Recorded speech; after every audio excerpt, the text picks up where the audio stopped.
So I put together some quick thoughts around the business model of higher education, what could challenge it in the future. I'd love to just start with a really quick story. There's a guy named David Thornburg who's done a lot of research and work on how we learn. And in a lot of his work, he points to a medieval painting as an illustration of what's wrong with the status quo in education. It's a beautiful illustration from the 4th century. It's a classroom and it has Henry of Germany standing at the lectern giving a lecture. What's really interesting about this illustration is what the students are doing in the image. So they're kind of in the back lounging, they're talking to each other, they're distracted, they're sleeping, but they're doing everything but really learning and engaging with the teacher in the subject that the teachers try to teach to the students. And I think Thornburg's point is bringing up that many centuries later, we're still clinging to the very same ineffective teaching model, which is essentially the lecture, and it's no easier to engage today than it was back then. So adapt this line of thinking to a bigger question.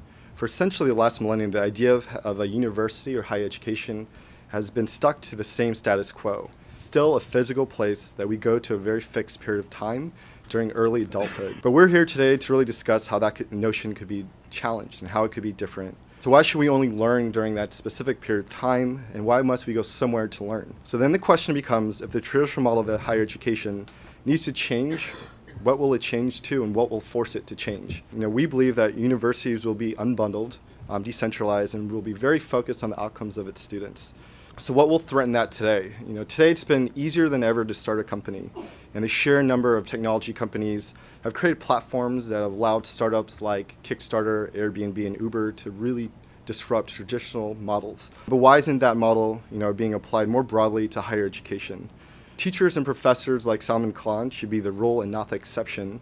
And as this trend accelerates, it will increase the pressure of universities to offer cheaper and more cost-effective solutions. So look at it this way. We're sitting in a beautiful space. The Kauffman Center cost $68 million to construct. And it's a fantastic space for learning, but it's constructed for the very old status quo model of learning. It's not linked to learning. And at Skillshare and other emerging platforms, we're building a learning marketplace and community for a fraction of that cost. And the possibility is there for others to do the same. In a digital economy, anyone should be able to teach and anyone should be able to build their own school. For example, one of our top teachers, Avi Floenbaum, has made over $100,000 teaching programming to students here in New York, and has since started his own physical school called Flatiron here in New York.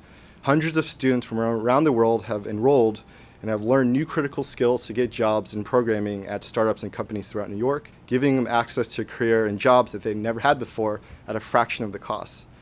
Models like this allow for an unbundled learning experience and a massive disruption of the higher education and the traditional notion of education. I think in the future, students will have options not only where to learn, when to learn, but also how to learn. And as other organizations and non-traditional institutions pop up around the world, they'll exert pressure on the traditional university system from the outside, which will create change from the inside. Coursera and other MOOCs represent a promising start. And while universities are a powerful force for good, they must adapt to become relevant in today's fast-moving world. And in conclusion, MIT's president recently compared online learning to the invention of the printing press.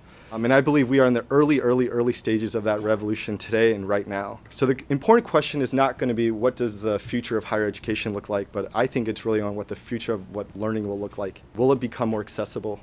Will non-performing schools go out of business? Will universities shift from a 4-year model to a 2-year model, making it affordable for students around the world? And will there be more non-traditional universities like Hyper Island in Europe and the Flatiron School here in New York? And what will that look like online? And I think in an unbundled, decentralized, democratic marketplace for education, one very focused on student outcomes, we believe that the answer to all these questions will be yes. So, thank you.